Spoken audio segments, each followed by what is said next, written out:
ഗലാത്യ ലേഖനം ക്രിസ്തുവിലുള്ള സ്വാതന്ത്ര്യത്തെക്കുറിച്ച് റിപ്പീറ്റഡ് ആയിട്ട് വിളിച്ചു ഘോഷിക്കുന്ന ഒരു ലേഖനമാണ്. കഴിഞ്ഞ ആഴ്ച നമ്മൾ 5-ാം വാക്യം വരെ 4-ാം അധ്യായത്തിന്റെ ഗലാത്യ ലേഖനം 4-ാം അധ്യായത്തിന്റെ 5-ാം വാക്യം വരെ കവർ ചെയ്തായിരുന്നു. ഞാൻ ഓർപ്പിച്ചതുപോലെ ഗലാത്യ ലേഖനം 4-ാം അധ്യായത്തിന്റെ 1 തൊട്ട് 7 വരെയുള്ള വാക്യങ്ങൾ ഓർപ്പിക്കുന്നത് ഒരു കാലത്ത് നമ്മൾ അടിമകളായിരുന്നു. എന്നാൽ ആ അടിമത്വത്തിൽ നിന്ന് നമ്മൾ പുത്രത്വവും അതിന്റെ റൈറ്റ്സ് എല്ലാം പ്രാപിച്ചിട്ടുണ്ട്. പ്രത്യേകം ഓർപ്പിക്കാൻ ആഗ്രഹിക്കുന്നത്, ഈ ഗലാത്യ ലേഖനം ഓർപ്പിക്കുന്നത് ഒരു ധനികന്റെ വീട്ടിലുള്ള കുട്ടികൾ സ്ലേവ് ടീച്ചറിന്റെ കൈക്കീഴിൽ പഠിച്ചുകൊണ്ടിരുന്ന സമയത്ത് അവർക്ക് ആ കുടുംബത്തിലുള്ള അടിമയ്ക്കുള്ള സ്വാതന്ത്ര്യം പോലും ഈ കുട്ടികൾക്കില്ലായിരുന്നു. അതുമായിട്ട് തുലനം ചെയ്ത ദൈവാത്മാവ് ഓർപ്പിക്കുന്നത്, പഴയ നിയമത്തിൽ ന്യായപ്രമാണ യുഗത്തിൽ വിശ്വാസികൾ അടിമകളെ പോലെ ആയിരുന്നു. എന്നാൽ 6-ാം വാക്യം പിന്നെയും ഓർപ്പിക്കുന്നത്,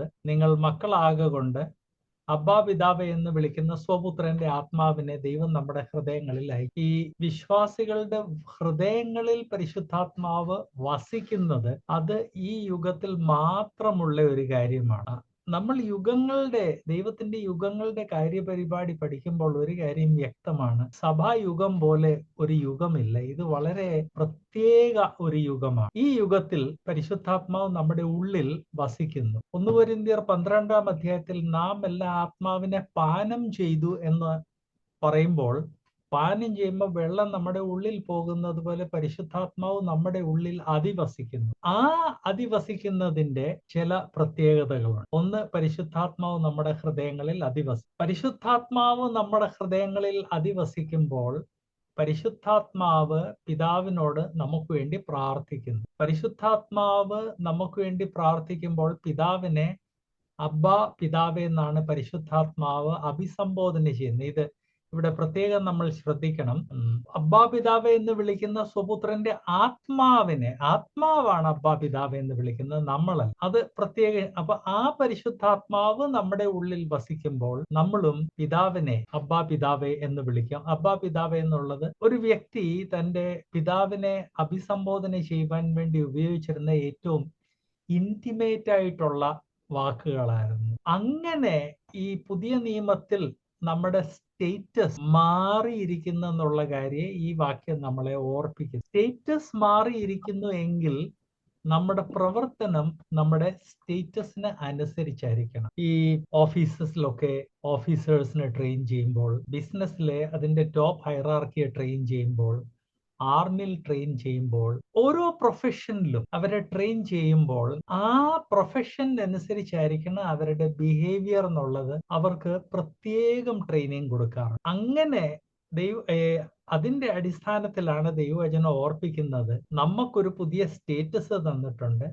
ആ പുതിയ സ്റ്റേറ്റസിനനുസരിച്ച് നാം പിതാവിനെ അബ്ബാ പിതാവേ എന്ന് വിളിക്കുന്ന പരിശുദ്ധാത്മാവ് നമ്മുടെ ഉള്ളിൽ അധിവസിക്കുന്നതിന്റെ കാരണം കൊണ്ട് നാമും പിതാവിനെ അബ്ബാ പിതാവേ എന്നാ വിളിക്കുന്നു. അബ്ബാ പിതാവേ എന്ന് വിളിക്കുന്നു എങ്കിൽ നമ്മൾ ആ സർവേശ്വരന്റെ മക്കളാണെന്നുള്ളത് മറക്കാതെ നമ്മുടെ ജീവിതത്തിൽ അത് പ്രദർശിപ്പിക്കുകയും ചെയ്യണം. അത് വിശ്വാസികൾക്ക് വളരെയധികം പരാജയം വന്നിട്ടുള്ള ഒരു മേഖലയാണെന്ന് ഓർപ്പിക്കട്ടെ. ഇന്ന് മാധ്യമങ്ങളിൽ ഓൾമോസ്റ്റ് എവറി ഡേ വേർപാട് സഭകളിലുള്ള ശണ്ഠ, പിണക്ക്, ഈവൻ ആക്ച്വൽ അടിപിടിയെ കുറിച്ച് നാം വായിക്കാറുണ്ട്. ദൈവത്തെ അബ്ബാ പിതാവേ എന്ന് അറിയുന്ന ഒരു വ്യക്തിക്ക് ഒരു രീതിയിലും ചേരുന്ന ഒരു കാര്യമല്ല. ദൈവം നമ്മുടെ അബ്ബ ആണ്, പിതാവാണ് എങ്കിൽ ഒരു സഭയിൽ എന്ത് പ്രശ്നം ഉണ്ടായാലും അത് പിതാവ് കൈകാര്യം ചെയ്യും എന്ന് മനസ്സിലാക്കി നാം മിണ്ടാതെ നിൽക്കേണ്ടത് ആവശ്യമാണ്. പഴയ നിയമത്തിൽ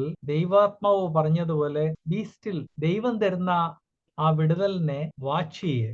അതുപോലെ തന്നെ ഇന്ന് ക്രിസ്തു സഭയിൽ നമ്മിൽ ഓരോരുത്തരും എന്ത് പ്രശ്നം ഉണ്ടായാലും ആ പ്രശ്നത്തെ ജഡീക രീതികളിൽ പരിഹരിക്കാൻ വേണ്ടി ശ്രമിക്കുന്നതിന് പകരം ദൈവത്തിന്റെ കയ്യിൽ വിട്ടുകൊടുത്ത് ദൈവത്തിൽ നിന്നുള്ള പരിഹാരത്തിന് വേണ്ടി വെയിറ്റ് ചെയ്യണം.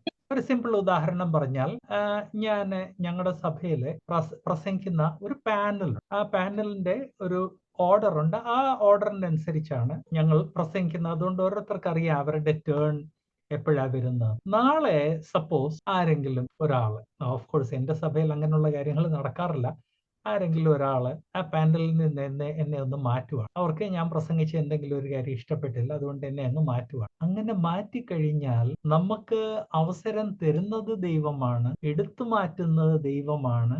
അൺഫെയർ ആയിട്ടാണ് എടുത്തു മാറ്റിയെങ്കിൽ അതിനുള്ള പരിഹാരവും ദൈവത്തിന്റെ കയ്യിലാണ്. കാരണം ദൈവം എൻ്റെ അബ്ബായും പിതാവുമാണെന്നുള്ളത് മനസ്സിലാക്കി ഞാൻ എൻ്റെ മറ്റ് കാര്യങ്ങൾ ഫെയ്ത്ത്ഫുൾ ആയിട്ട് ചെയ്തു പോകണം.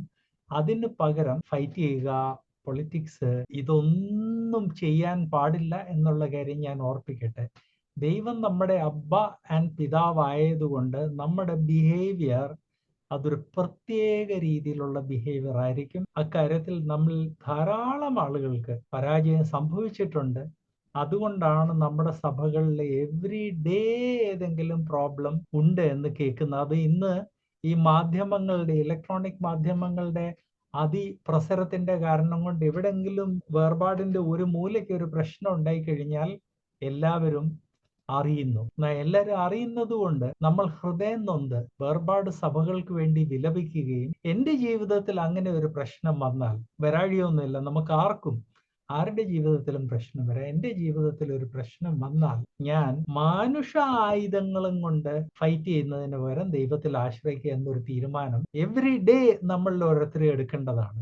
ദൈവവചനം തന്നെ പറയുന്നുണ്ട് നമ്മുടെ ആയുധങ്ങൾ മാനുഷ ആയുധങ്ങളല്ലെന്ന്, 2 കൊരിന്ത്യരിലാണ്. ആ തീരുമാനത്തോടെ നാം മുന്നോട്ട് പോകേണ്ടത്. അങ്ങനെ പോയതായിരുന്നെങ്കിൽ വേർപാട് സഭകളിൽ ഇതിനേക്കാളൊക്കെ അധികം, വളരെയധികം സമാധാനം ഉണ്ടായിരുന്നേനേയും എന്നുള്ള കാര്യം ഓർപ്പിക്കണം. സോ ദൈവത്തെ അബ്ബാ പിതാവ് എന്ന് നാം വിളിക്കുവാൻ വേണ്ടി ദൈവത്തെ അബ്ബാ പിതാവ് എന്ന് വിളിക്കുന്ന പരിശുദ്ധാത്മാവ് നമ്മിൽ അധിവസിക്കുന്നു. അതുകൊണ്ട് ദൈവം നമ്മുടെ അബ്ബാ പിതാവാണ്. സർവേശ്വരനും സർവശക്തനും സർവജ്ഞാനിയുമായ ദൈവം നമ്മുടെ അബ്ബാ പിതാവ് ആയതുകൊണ്ട് നമ്മുടെ പ്രശ്നങ്ങൾ നാം പരിഹരിക്കാൻ നോക്കരുത് എന്നുള്ള കാര്യം ഓർപ്പിക്കണം. ഇതുമായിട്ട് ബന്ധപ്പെട്ട് വേറെ പല വാക്യങ്ങൾ ദൈവവചനത്തിലുണ്ട്. അതിലൊന്നാണ് റോമർ 8:15. റോമർ 8:15 നാം വായിക്കുന്നത്, നിങ്ങൾ പിന്നെയും ഭയപ്പെടുവാൻ തക്ക അടിമത്വത്തിന്റെ ആത്മാവിനെ അല്ല, നാം അബ്ബാ പിതാവെ എന്ന് വിളിക്കുന്ന പുത്രത്വത്തിന്റെ ആത്മാവിനെ അത്രേ പ്രാപിച്ചത്. ഗലാത്യറിലെ പരിശുദ്ധാത്മാ അബ്ബാ പിതാവെ എന്ന് വിളിക്കുന്നു.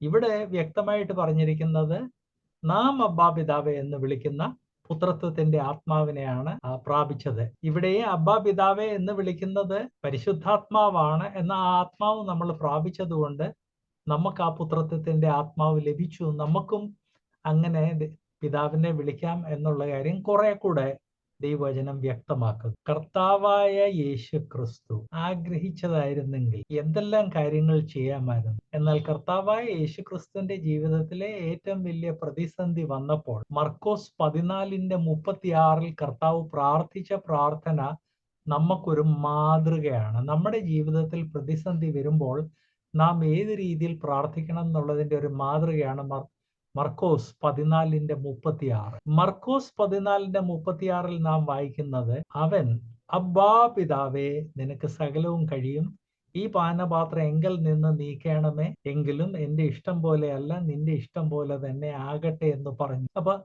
നമുക്ക് ദൈവം പുത്രത്വത്തിന്റെ ആത്മാവ് തന്നതുകൊണ്ടും ആ പുത്രത്വത്തിന്റെ ആത്മാവ് അബ്ബാ പിതാവെ എന്ന് വിളിച്ച് പിതാവിനോട് യാചിക്കുന്നത് കൊണ്ടും, അങ്ങനെ യാചിക്കുന്നത് കൊണ്ട് നാം പിതാവിനെ അബ്ബാ പിതാവെ എന്ന് വിളിച്ച് യാചിക്കുന്നത് കൊണ്ട് കർത്താവായ യേശു ക്രിസ്തു ചെയ്തത് നമുക്കൊരു മാതൃകയാണ്. കർത്താവിന് വേണമെങ്കിൽ ആ കർത്താവിനെ ക്രൂശിക്കാൻ വന്ന എല്ലാവരെയും ഇമ്മീഡിയറ്റ്ലി ഒരു ഇൻസ്റ്റന്റ് കൊണ്ട് നശിപ്പിക്കാമായിരുന്നു. എന്നാൽ കർത്താവ് അബ്ബാ പിതാവേ നിനക്ക് സകലവും കഴിയും, ഈ പാനപാത്രം എങ്കിൽ നിന്ന് നീക്കണമേ, എങ്കിൽ എൻ്റെ ഇഷ്ടം പോലെയല്ല നിന്റെ ഇഷ്ടം പോലെ തന്നെ ആകട്ടെ എന്ന് പറഞ്ഞു.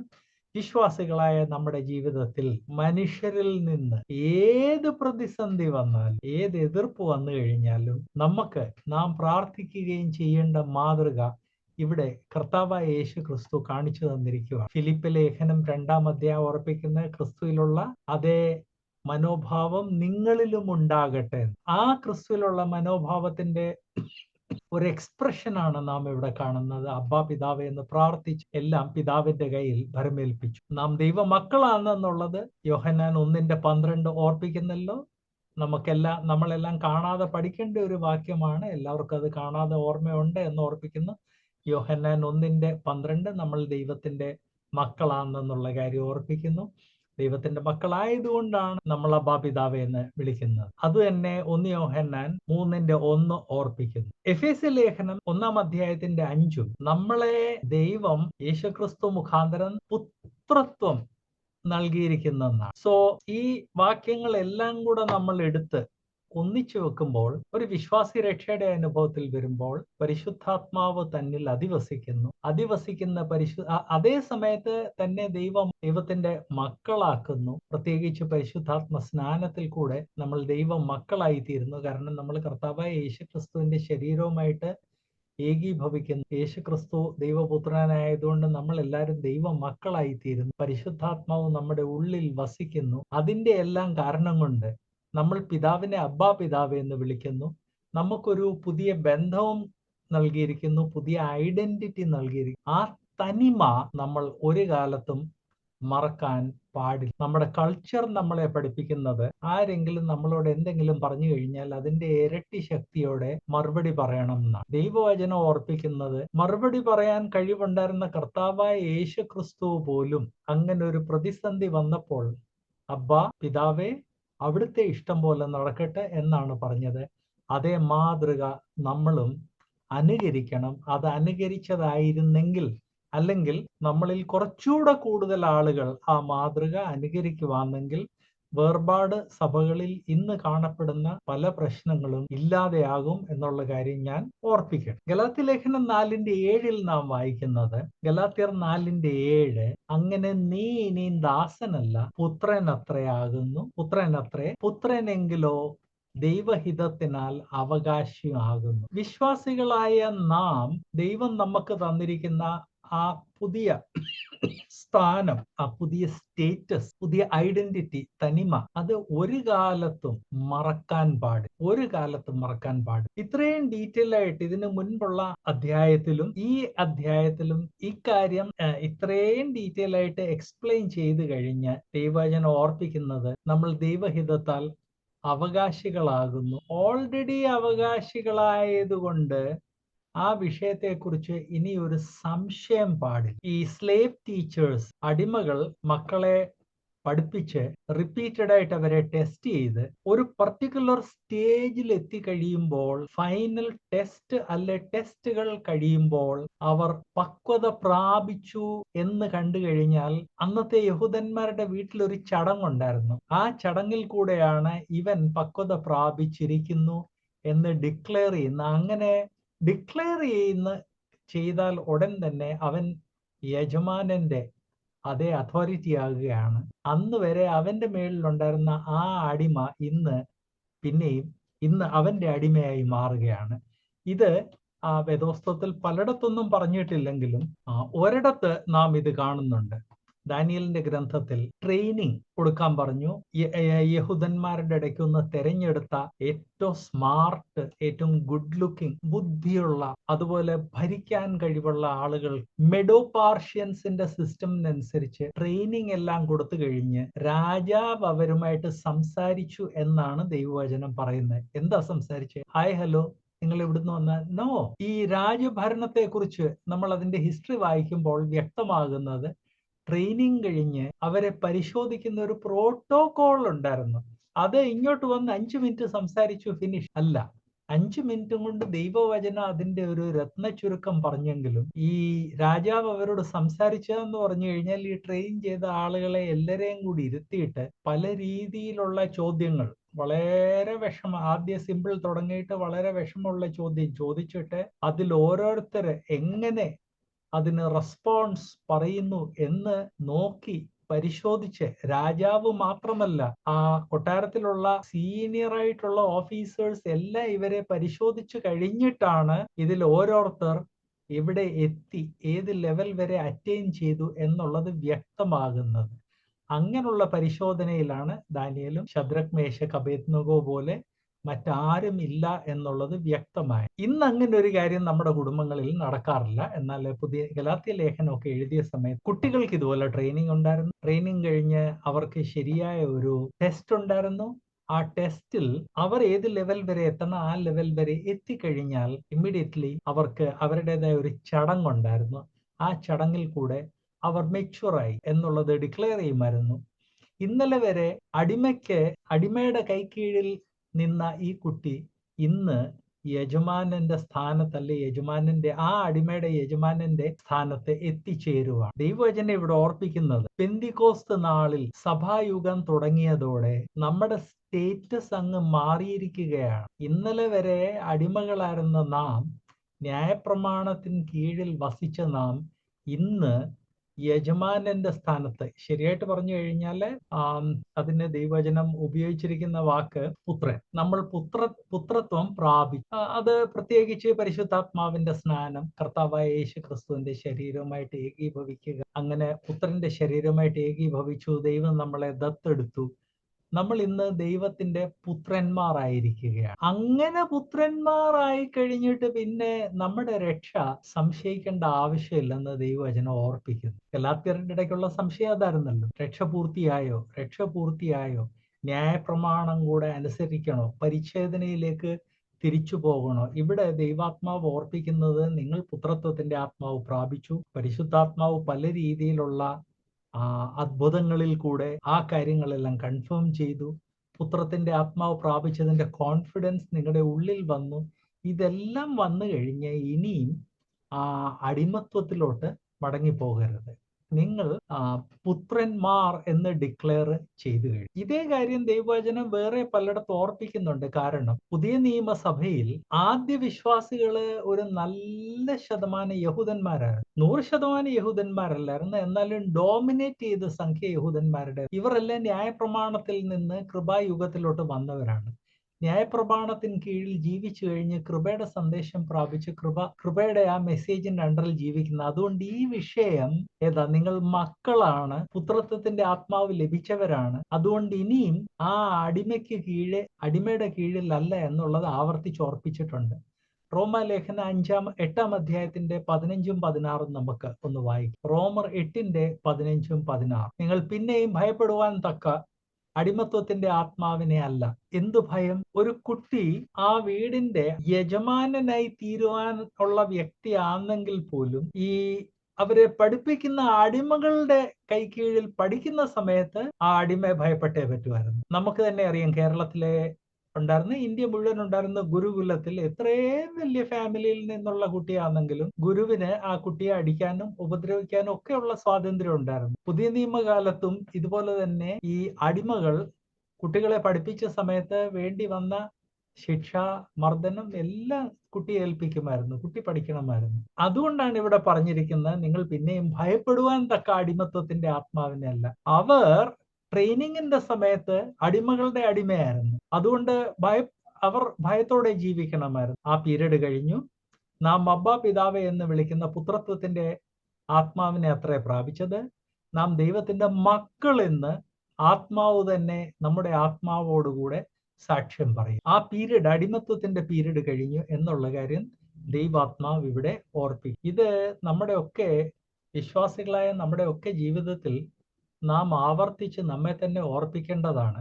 ആക്ച്വലി ഏത് വിശ്വാസ സമൂഹമാണെങ്കിലും അവിടെ വിശ്വാസികളുടെ ജീവിതം കാണുമ്പോൾ നമുക്ക് പലർക്കും വിഷമമുണ്ടാകുമ്പോൾ പല രീതിയിലുള്ള നിയമങ്ങള്, അടിമത്വം അടിച്ചേൽപ്പിച്ച് അവരെ ആത്മീകരാക്കാൻ വേണ്ടി ശ്രമിക്കുന്ന ഒരു പ്രവണത കഴിഞ്ഞ 2000 വർഷങ്ങൾ നമുക്ക് കാണാൻ സാധിക്കും. നമുക്കറിയാം, അമേരിക്കയിൽ തന്നെ അമിഷ് എന്ന് പറഞ്ഞ ഒരു കമ്മ്യൂണിറ്റി ഉണ്ട്, ക്രിസ്ത്യാനികളാണ്. എന്നാൽ അവരിന്നും ആ പഴയ ജീവിത രീതിയാണ്.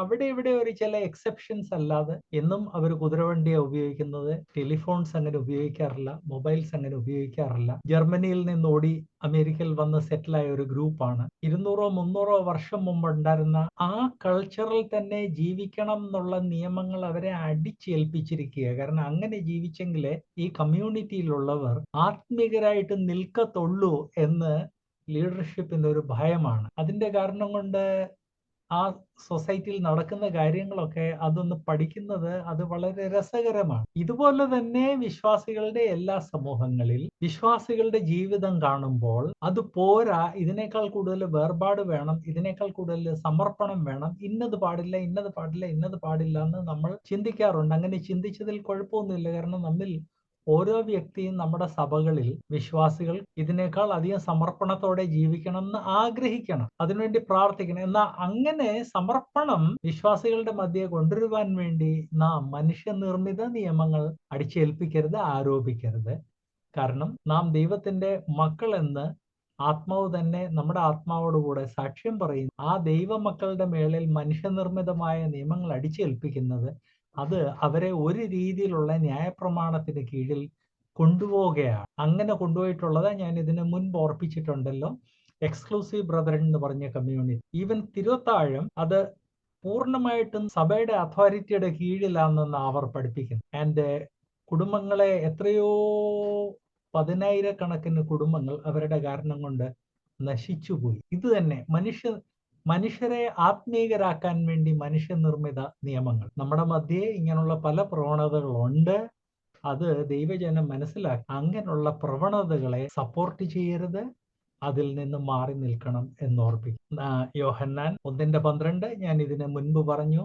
എഫേസ്യർ 1:5 ഇതിന് മുൻപ് പറഞ്ഞു. 1 യോഹന്നാൻ 3:1 1 യോഹന്നാൻ 3:1 ഓർപ്പിക്കുന്നത്, കാൺമീൻ നാം ദൈവമക്കൾ എന്ന് വിളിക്കപ്പെടുവാൻ പിതാവ് നമുക്ക് എത്ര വലിയ സ്നേഹം നൽകിയിരിക്കുന്നു, നാം അങ്ങനെ തന്നെ ആകുന്നു. ലോകം അവനെ അറിയായികയാൽ നമ്മെ അറിയുന്നില്ല. നമ്മുടെ ഐഡന്റിറ്റിയെ കുറിച്ച് പറയുന്നു. എന്നാൽ ഇവിടെ നമ്മൾ ദൈവമക്കളാണ് എന്ന് ദൈവവചനം പറയുമ്പോൾ നാം ദൈവമക്കളാണ് ആയതുകൊണ്ട് നാം അനുസരണക്കേട് കാണിച്ചാൽ അത് പിതാവ് കൈകാര്യം ചെയ്തോളൂ. ഓഫ് കോഴ്സ് ഞാൻ മൂപ്പന്മാര് സഭ ഹാൻഡിൽ ചെയ്യുന്നതിനെ കുറിച്ചല്ല, അത് അതിൽ തന്നെ വേറെ ഒരു വിഷയം. വിശ്വാസികൾ മറ്റു വിശ്വാസികളുടെ ജീവിതത്തിലുള്ള ലംഘനങ്ങളെ കാണുമ്പോൾ ഇന്നതൂടെ വേണം എന്ന് സഭയിൽ ബൈ ഫോഴ്സ് നിയമങ്ങൾ ഉണ്ടാക്കുന്നത് അത് ശരിയല്ല എന്നുള്ള കാര്യം ഓർപ്പിക്കട്ടെ. ഗലാത്യരുടെ ആ പ്രശ്നം അത് ഗലാത്യയിൽ മാത്രമല്ല, അത് നമ്മുടെ എല്ലാ ഹൃദയത്തിലുള്ള ഒരു പ്രശ്നമാണ്. സ്വാതന്ത്ര്യത്തിനായി ക്രിസ്തു നമ്മളെ സ്വതന്ത്രരാക്കി അടിമ നുഖത്തിൽ പിന്നെയും കുടുങ്ങിപ്പോകരുതെന്ന് ദൈവാത്മാവ് പറയുമ്പോൾ നമ്മുടെ ഫിലോസഫി എന്താണെന്ന് പറഞ്ഞു കഴിഞ്ഞാൽ കുറച്ചൊക്കെ അടിമത്വം ഉണ്ടെങ്കിലേ ദൈവജനം ദൈവഭയവും ഭക്തിയോടെ ജീവിക്കത്തുള്ളൂ. നമ്മുടെ എല്ലാവരുടെ ഹൃദയത്തിലുള്ള ഒരു കാര്യം ആൻസർ ഈസ് നോ. നാം മനുഷ്യർക്ക് വേണ്ടി, വിശ്വാസികൾക്ക് വേണ്ടി നമ്മുടെ ഹൃദയത്തിലുള്ള നിയമങ്ങൾ ഉണ്ടാക്കുവാൻ പാടില്ല. നമ്മൾ അതിൽ അങ്ങനെ നിയമങ്ങൾ ഉണ്ടാക്കുന്നതിൽ നിന്ന് മാറി നിൽക്കണമെന്ന് ഓർപ്പിക്കുന്നു. ഇത് മൂപ്പന്മാര് സഭ ഭരിക്കുന്നതിനെ കുറിച്ചോ പേരൻസ് മക്കളെ ഭരിക്കുന്നതിനെ കുറിച്ചോ അല്ല ഞാൻ ഈ പറയുന്നത്. അത് അതിൽ തന്നെ ഇതൊക്കെ വേറെ ഒരു കാറ്റഗറിയാണ്. വിശ്വാസികൾക്ക് വേണ്ടി നിയമങ്ങൾ ഉണ്ടാക്കുന്നതിനെ കുറിച്ചാണ് ഞാൻ ഈ പറഞ്ഞത്. അതിന്റെ ഒരു ഉദാഹരണം പറഞ്ഞാൽ, മേമീശ വെച്ചാൽ തിരുവത്താഴം കൊടുക്കാത്ത ചില സഭകളുണ്ട്. അത് ആരെങ്കിലും മേമീശ വെച്ചോണ്ട് ആ സഭയിൽ ചെന്ന് കഴിഞ്ഞാൽ ആ സഭയിലെ കൊച്ചു പിള്ളേര് തൊട്ടാണ്, കൊച്ചു പിള്ളേരെ, പെണ്ണുങ്ങളെ, ഇവരാണ് ആദ്യ വിമർശനം തുടങ്ങുന്നത്. മൂപ്പന്മാരുടെ കണ്ണിൽ അതിൽ പെട്ടില്ലെങ്കിൽ ഇവരാരെങ്കിലും എങ്ങനെങ്കിലും മൂപ്പന്മാരുടെ കണ്ണിൽ അത് പെടും. മനുഷ്യ നിർമ്മിത നിയമം. ദൈവവചനം ഓർപ്പിക്കുന്നത് നമ്മൾ ദൈവമക്കളാണ്, അതുകൊണ്ട് നമ്മൾ അടിമത്വത്തിന്റെ ആത്മാവിലേക്ക് മടങ്ങിപ്പോകാൻ പാടില്ല. 1 തൊട്ട് 7 വാക്യങ്ങളിൽ നാം പഠിച്ചത്, നമ്മൾ അടിമത്വത്തിൽ നിന്ന് മക്കളുടെ സ്റ്റേറ്റസിലോട്ട് മാറിയിരിക്കുന്നു. അങ്ങനെ മക്കളുടെ സ്ഥാനം നമുക്ക് ലഭിച്ചതുകൊണ്ട് നമ്മുടെ സ്വഭാവം മക്കളുടെ സ്വഭാവമായിരിക്കണം, അടിമകളുടെ സ്വഭാവം അല്ല എന്ന ഗലാത്യ വിശ്വാസികൾ പരിച്ഛേദനയ്ക്ക് പുറകെ പോകുമ്പോൾ അവർ അടിമത്വത്തിന്റെ ആത്മാവിനെയാണ് അവരുടെ ജീവിതത്തിൽ കാണിക്കുക. അങ്ങനെ പോയാൽ ഇതൊക്കെ ഇതിനു മുൻപ് പറഞ്ഞിട്ടുള്ള വിഷയമാണെന്ന ദൈവാത്മാവ് ഒരു വിഷയം എടുത്തു കഴിഞ്ഞാൽ അതില് ആവർത്തനം വളരെയധികം ഉണ്ടെന്ന് ഇതിനു മുൻപ് ഞാൻ ഓർപ്പിച്ചല്ലോ. ദൈവാത്മാവ് ആവർത്തിച്ചു പറയുന്ന ഒരു കാര്യം 8 തൊട്ട് 11 ഗലാത്യ ലേഖനം 4-ാം അധ്യായത്തിന്റെ 2-ാമത്തെ സെക്ഷനാണ് വാക്യം 8 തൊട്ട് 11. വാക്യം 8 തൊട്ട് 11 നാം കാണുന്നത് അടിമത്വത്തിലേക്ക് തിരിഞ്ഞു മടങ്ങിപ്പോയാൽ അതിന്റെ ആപത്ത്, അതിന്റെ കാരണം കൊണ്ടുള്ള ആപത്ത് എന്തോ നമുക്ക് തന്നെ അറിയാം. ഒരു വ്യക്തി, ഒരു ആക്സിഡന്റ് ഉണ്ടായി, മഴ സമയമായിരുന്നു, റോഡ് നിറച്ച് ചള്ളയാണ്. ഇരുചക്രവാഹനത്തിൽ നിന്ന് തെന്നി താൻ റോഡിന്റെ സൈഡിലുള്ള സീവേജ് ഒഴുകുന്ന ഒരു ഓടയ്ക്കകത്തോട്ടാണ് വീണത്. ആ ഓടയിൽ നിന്ന് തന്നെ എടുത്ത് കൊണ്ടുവന്ന് ടോപ്പ് ടു ബോട്ടം കുളിപ്പിച്ച് മുറിവുകളെല്ലാം ക്ലീൻ ചെയ്ത് കഴിഞ്ഞ് ആ വ്യക്തി പിന്നെയും ആ സീവേജിലോട്ട് തിരിച്ചു പോയാൽ സീവേജിലേക്ക് പോകണ്ട, വൃത്തിയില്ലാത്ത ഒരു സ്ഥലത്തേക്ക് പോയാൽ എന്ത് സംഭവിക്കുമെന്ന് നമുക്കെല്ലാം അറിയാം. ആൻഡ് കോവിഡ് വന്നതോടെ ശുചിത്വം അത് എന്ത് പ്രാധാന്യം അർഹിക്കുന്നെന്ന് നാം എല്ലാവരും മനസ്സിലാക്കിയതാണ്. അതുപോലെ തന്നെയാണ് ആത്മീക ജീവിതത്തിൽ ദൈവം നമുക്ക് നൽകിയിരിക്കുന്ന സ്വാതന്ത്ര്യം അത് മനസ്സിലാക്കാതെ, സ്വാതന്ത്ര്യത്തിന്റെ കാരണം കൊണ്ട് നമ്മുടെ ജീവിതത്തിൽ നമ്മുടെ സ്റ്റേറ്റസിൽ വന്നിരിക്കുന്ന മാറ്റങ്ങൾ, സ്ഥാനത്തിൽ വന്നിരിക്കുന്ന മാറ്റങ്ങൾ, നമ്മുടെ തനിമ ഐഡന്റിറ്റിക്ക് വന്നിരിക്കുന്ന മാറ്റങ്ങൾ, ഇവ മനസ്സിലായില്ലെങ്കിൽ സംഭവിക്കാൻ പോകുന്ന ഡേഞ്ചേഴ്സ് എന്ത് എന്നുള്ളതാണ് 8 തൊട്ട് 11 വാക്യങ്ങളിൽ നാം കാണുന്നത്. നാം നമ്മുടെ സ്റ്റേറ്റസ് ഒരിക്കലും മറക്കാൻ പാടില്ല. 8 തൊട്ട് 11 നമുക്ക് 8-ാം വാക്യം ഒന്ന്. എന്നാൽ അന്ന് നിങ്ങൾ ദൈവത്തെ അറിയാതെ സ്വഭാവത്താൽ ദൈവങ്ങളല്ലാത്തവർക്ക് അടിമപ്പെട്ടിരുന്നു. യഹൂദന്മാരോ? അവർ ദൈവം അല്ലാത്തവർക്ക് അടിമപ്പെട്ടിരുന്നു. Answer is yes. ശമൂവേൽ ന്യായാധിപന്മാരുടെ ഗ്രന്ഥം ഓരോരുത്തൻ താൻ ബോധിച്ചതുപോലെ അവിടുന്ന് സ്റ്റാർട്ട് ചെയ്ത് ന്യായാധിപന്മാര്, ശമൂവേലിന്റെ ഗ്രന്ഥം, ശമൂവേലിന്റെ ഏലിയുടെ മക്കളുടെ കാര്യം, പേരൻസ് ഒന്നും പറഞ്ഞില്ല എന്നുള്ള കാര്യം, അത് കഴിഞ്ഞ് രാജാക്കന്മാരുടെ ഗ്രന്ഥം, ദിനവൃത്താന്തം വായിച്ചാൽ ദൈവത്തെ അറിയാതെ സ്വഭാവത്താൽ ദൈവങ്ങളല്ലാത്തവർക്ക് അടിമപ്പെട്ടിരിക്കുന്നു എന്നുള്ളത് അത് വളരെ വ്യക്തമാകും. കഴിഞ്ഞ ദിവസം ഞങ്ങൾ ഫാമിലി പ്രേയറിൽ ഇപ്പം നെഹമ്യാവാണ് വായിക്കുന്നത്. നെഹമ്യാവ് വായിച്ച് ഇതിനു മുൻപ് ഒരിക്കലും എന്റെ ഫേവറേറ്റ് ഗ്രന്ഥമാണ് എസ്രാ ആൻഡ് നെഹമ്യ. എന്നിട്ട് പോലും ഇതിനു മുൻപ് ഞാൻ ശ്രദ്ധിക്കാഞ്ഞ ഒരു പോർഷനാണ്, പ്രഭുക്കന്മാര് കോമൺ ആളുകളുടെ മേളിൽ കർത്തൃത്വം നടത്തുമാർ, അവരുടെ ഭാര്യമാരും അത് ചെയ്യുമാർ. അപ്പൊ ആക്ച്വലി കർത്തൃത്വത്തിന്റെ ഉള്ള ഒരു അതോറിറ്റി സ്ത്രീകൾക്ക് ദൈവം നൽകിയില്ല. പഴയ നിയമത്തിലും തന്നിട്ടില്ല, സഭായുഗത്തിലും തന്നിട്ടില്ല. എന്നാൽ പുരുഷന്മാർ അവരുടെ റോൾ മറന്നു പോകുമ്പോൾ സ്ത്രീകളും അവരുടെ റോൾ മറക്കും. പഴയ നിയമം നമ്മളെ എവിടെ വായിച്ചു കഴിഞ്ഞാലും നമ്മൾ ദൈവവചനത്തിൽ കാണുന്നത് നമ്മുടെ സ്റ്റേറ്റസ് മറന്നു കഴിഞ്ഞാൽ നാം പാടില്ലാത്തതേ ചെയ്യത്തുള്ളൂ. അതാണ് അന്ന് നിങ്ങൾ ദൈവത്തെ അറിയാതെ സ്വഭാവത്താൽ ദൈവങ്ങളല്ലാത്തവർക്ക് അടിമപ്പെട്ടിരുന്നെന്ന് പറഞ്ഞു കഴിഞ്ഞാൽ ഇതെല്ലാം ദൈവജനത്തിന് പാടില്ലാത്ത ബിഹേവിയറാണ്. സ്ത്രീകൾ ദൈവജനത്തിന്റെ മേളിൽ കർത്തൃത്വം നടത്തുക എന്നുള്ളത് പാടില്ലാത്ത കാര്യമാണ്. പുരുഷന്മാർ അവർ മറ്റുള്ളവരെ ഒപ്രസ് ചെയ്യുക പാടില്ലാത്ത കാര്യമാണ്. പുരോഹിതന്മാർ ദൈവജനത്തെ ചൂഷണം ചെയ്യുക പാടില്ലാത്ത കാര്യമാണ്. എന്നാൽ ഇവരെല്ലാം പഴയ നിയമകാലത്ത് ദൈവത്തെ അനുസരിച്ച് ജീവിക്കുന്നതിന് പകരം ദൈവങ്ങൾ അല്ലാത്തവർക്ക് അടിമപ്പെട്ടാണ് ജീവിച്ചത്. സൻബല്ലത്തും തോബിയാവും ഇത്രയധികം അങ്ങ് ധൈര്യപ്പെട്ടത് എന്താണ്? പുരോഹിത വർഗം, അതുപോലെ ആ യഹൂദന്മാരെ ഭരിക്കുന്ന ആളുകൾ, അവരും സൻബല്ലത്തും തോബിയാവും തമ്മിൽ അങ്ങോട്ടും ഇങ്ങോട്ടും ഈ കുടുംബങ്ങളിൽ വിവാഹ ബന്ധങ്ങൾ നടന്നിരുന്നു. ആൻഡ് ദേവാലയത്തിലുള്ള വലിയ സ്റ്റോർ റൂംസ് ഒക്കെ ഇവരിൽ ചിലർക്ക് ഗോഡൌൺ ആയിട്ട് ഉപയോഗിച്ചിരുന്നു. ഇവരതിന്റെ ആ പ്രാകാരത്തിൽ പോലും കയറാൻ അവകാശം ഇല്ലാത്തവരാണ്. പ്രാകാരം പോട്ട് അവർക്ക് മെയിൻ ബിൽഡിങ്ങിൽ ഗോഡൌൺസ് വരെ കൊടുത്തിരുന്നു. നാം ദൈവത്തെ മറന്ന് ജീവിച്ചു കഴിഞ്ഞാൽ ദൈവങ്ങളല്ലാത്തവർക്ക് അടിമപ്പെട്ടിരിക്കും എന്ന് ദൈവവചനം ഓർപ്പിക്കുന്നു. ഗലാത്യ വിശ്വാസികളോട് ഇത് പറയേണ്ട ആവശ്യം എന്താ? പറയേണ്ട ആവശ്യം എന്ന് പറഞ്ഞാൽ ദൈവജനം കർത്താവായ യേശുക്രിസ്തുവിനെ രക്ഷിതാവായിട്ട് സ്വീകരിച്ച് പരിശുദ്ധാത്മ സ്നാനം പ്രാപിച്ച്, പരിശുദ്ധാത്മാവിന്റെ വാസം പ്രാപിച്ച്, പുത്രത്വത്തിന്റെ ആത്മാവ് പ്രാപിച്ച്, ഇവയെല്ലാം പല രീതിയിലുള്ള അത്ഭുതങ്ങളിൽ കൂടെ കണ്ട് മനസ്സിലാക്കി കഴിഞ്ഞ് മടങ്ങി ന്യായപ്രമാണത്തിന്റെ അടിമത്വത്തിൽ പോകുവാണെങ്കിൽ, പരിച്ഛേദന ഏൽക്കുവാണെങ്കിൽ, ക്രമാനുഗതമായിട്ട് അവരുടെ ജീവിതത്തിൽ വരുവാൻ പോകുന്ന മാറ്റങ്ങളിൽ ഒരു മാറ്റമാണ് ദൈവങ്ങൾ അല്ലാത്തവർക്ക് അടിമപ്പെട്ടിരിക്കും. അതാണ് യഹൂദന്മാരുടെ ജീവിതത്തിൽ സംഭവിച്ചത്. യെരിഹോ അതിന്റെ മതിലുകൾ ഇടിഞ്ഞു വീണത് കണ്ട് മനസ്സിലാക്കിയ യഹൂദന്മാർ അവരുടെ ഹിസ്റ്ററിയിലെ പ്രധാനപ്പെട്ട ഒരു ലെസൺ ആയിരുന്നു യെരിഹോവിൽ നടന്നത്. ഇക്കാര്യങ്ങളെല്ലാം മനസ്സിലാക്കിയവർ അതുപോലെ തന്നെ യോർദാൻ കടന്നു കഴിഞ്ഞപ്പോൾ അവിടെ ഉണ്ടാക്കിയ ആ യാഗപീഠം, ദൈവം എങ്ങനെ യോർദാന്റെ വെള്ളത്തെ ഡിവൈഡ് ചെയ്തെന്നുള്ള ഹിസ്റ്ററി ഉള്ളവർ, യോർദാനിനെ എങ്ങനെ ദൈവം ഡിവൈഡ് ചെയ്തെന്നുള്ള ഹിസ്റ്ററി ഓർക്കുമ്പോൾ ചെങ്കടലിനെ എങ്ങനെ ഡിവൈഡ് ചെയ്ത് എന്നുള്ള ഹിസ്റ്ററി ഓർക്കും. ഇപ്പൊ ചെങ്കടലിന്റെ സംഭവം, യോർദാനിലെ സംഭവം, യെരിഹോയിലെ സംഭവം, ഇതെല്ലാം അറിയാവുന്ന ആളുകൾ അന്യ ദൈവങ്ങൾക്ക് ഗ്രാജ്വലി പാടില്ലാത്തത് ചെയ്ത് അന്യ ദൈവങ്ങൾക്ക് അധീനരായി തീർന്നു. ദേവാലയത്തിൽ തന്നെ വിഗ്രഹങ്ങളെ കൊണ്ടുപോയി അവർ സ്ഥാപിച്ചതായിട്ട് നാം കാണുന്നു. പല രാജാക്കന്മാർ വലിയ നവീകരണം നടത്തിയെങ്കിലും അവരെ കുറിച്ച് ദൈവം പറയുന്ന അശേര പ്രതിഷ്ഠകളെ അവർ മാറ്റിയില്ല. അപ്പൊ അത് ഏത് രീതിയിലുള്ള നവീകരണമാണെന്നുള്ളത് നമ്മൾ മനസ്സിലാക്കാനുള്ളതേ ഉള്ളൂ. ദൈവജനം മനസ്സിലാക്കേണ്ടത്, അന്ന് നിങ്ങൾ ദൈവത്തെ അറിയാതെ സ്വഭാവത്താൽ ദൈവങ്ങളല്ലാത്തവർക്ക് അടിമപ്പെട്ടിരുന്നു. ഇന്ന് നിങ്ങൾ ന്യായപ്രമാണത്തിന്റെ കീഴിലോട്ട് മടങ്ങി പോകുവാണെങ്കിൽ ഒടുവിൽ നിങ്ങൾ കൃപയും ന്യായപ്രമാണവും രണ്ടും തമ്മിൽ കൺഫ്യൂസായി ഫൈനലി അന്യദൈവങ്ങൾക്ക് കീഴിൽ എത്തിച്ചേരും. ഗലാത്യരില് ധാരാളം വിജാതിയരുണ്ടായിരുന്നു. കുറച്ച് യഹൂദന്മാരുണ്ടായിരുന്നു,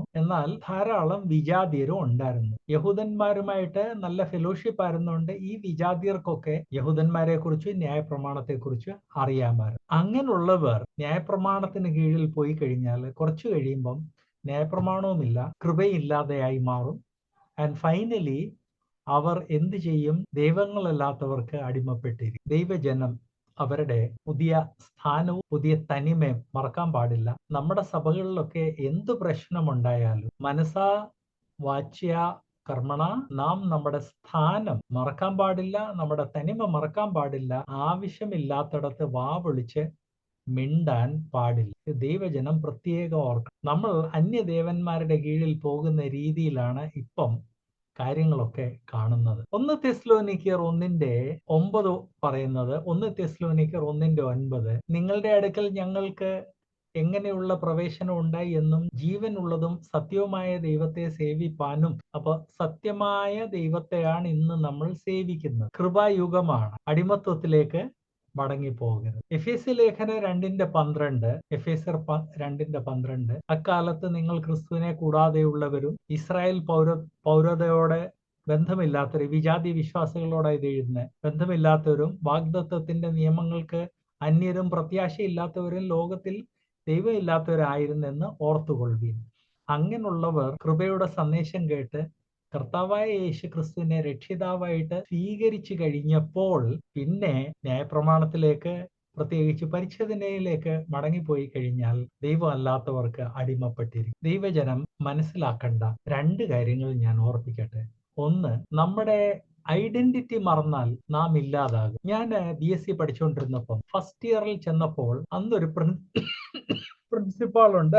സാർ ഉറക്കെ വർത്താനം പോലും പറയത്തില്ല, പറയുന്നത് കേൾക്കാൻ എന്തൊരു വിഷമമായിരുന്നു. എന്നാൽ ആ പ്രിൻസിപ്പാള് ഇതിലെങ്കിൽ നടന്നു വരുന്നത് കാണുമ്പോഴത്തേക്ക് കോളേജിലുള്ള ഏറ്റവും വലിയ ചട്ടമ്പികൾ പോലും ഇമ്മീഡിയറ്റ്ലി അവിടെ നിന്ന് മാറിക്കളയുന്ന. 3rd ഇയറിൽ എത്തിയപ്പോഴത്തേക്ക് ഒരു പുതിയ പ്രിൻസിപ്പാൾ വന്നു. പുള്ളി കോളേജിൽ കൂടെ സിഗരറ്റൊക്കെ വലിച്ചായിരുന്നു നടക്കുന്നത്. ആവശ്യമില്ലാത്ത വർത്താനം, പൊട്ടച്ചൊല്ല്, കളിവാക്ക് എന്ന് പറയുന്ന രീതിയിൽ. 6 മാസം പോലും ആകുന്നതിന് മുൻപ് ആ കോളേജിലെ ചട്ടമ്പിളൊന്നല്ല, ആവറേജ് പിള്ളേരെ പിടിച്ച് തല്ലി തല പൊട്ടി ആശുപത്രിയിൽ പോയി. രണ്ടുപേരും തമ്മിൽ എന്താ വ്യത്യാസം? രണ്ടുപേരും പ്രിൻസിപ്പാൾ ആയിരുന്നു. ഒരാള് തന്റെ തനിമ മറന്നില്ല, സ്ഥാനവും മറന്നില്ല, തനിമയും മറന്നില്ല. അതുകൊണ്ട് ഉറക്കെ സംസാരിക്കുക പോലും ഇല്ലായിരുന്നു. ഞങ്ങളെല്ലാം സാറിനെ കാണുമ്പോഴത്തേക്ക് സ്ഥലം വിടുന്നു. മറ്റേ ആള് സ്ഥാനവും മറന്നു, തനിമയും മറന്നു. അതുകൊണ്ട് കുട്ടികൾ അവരുടെ മധ്യയുള്ള വേറെ ഒരു കുട്ടി പോലെ അവര് തമ്മിൽ അടിപിടി ഉണ്ടാകാറുണ്ട്. പ്രിൻസിപ്പാളിനോട് അടിപിടി ഉണ്ടായി, കല്ല് എടുത്തിട്ട് തലയങ്ങി ചതച്ചു. ദൈവമക്കൾ അവരുടെ സ്ഥാനവും മറക്കല്ല്, തനിമയും മറക്കല്ല്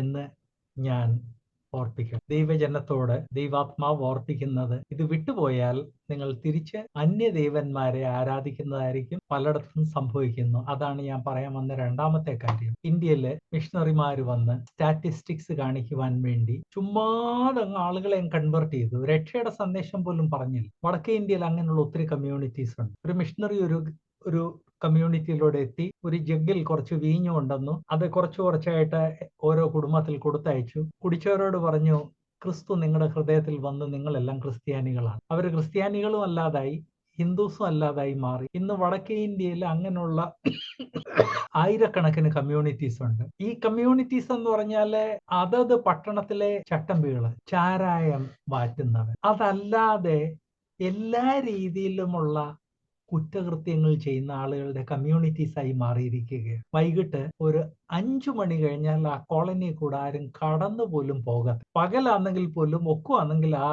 ഏരിയ അവോയ്ഡ് ചെയ്ത് വേറെ ഏതെങ്കിലും നീണ്ട വഴി ഉണ്ടെങ്കിൽ അതിൽ കൂടെ കടന്നു. കാരണം എന്ത്? ഇവർ രക്ഷിക്കപ്പെട്ടവരാണ്. എന്നാൽ അതേ സമയത്ത് അവരുടെ പഴയ മതം ഇല്ലതാണ്. അങ്ങനെ വന്നു കഴിഞ്ഞപ്പോൾ ഇവർ ഇന്ന് സേവിക്കുന്നത് അന്യദൈവന്മാരെയാണ്. അവരുടെ ദൈവന്മാരെ സേവിക്കുവാണെങ്കിൽ അറ്റ്ലീസ്റ്റ് അവിടെ ചില നിയമങ്ങളും പെരുമാറ്റച്ചട്ടങ്ങളും ഉണ്ട്. അതില്ല. കർത്താവായ യേശുക്രിസ്തുവിനെ സേവിക്കുവാണെങ്കിൽ അവിടെ പെരുമാറ്റച്ചട്ടമുണ്ട്. അതുമില്ല.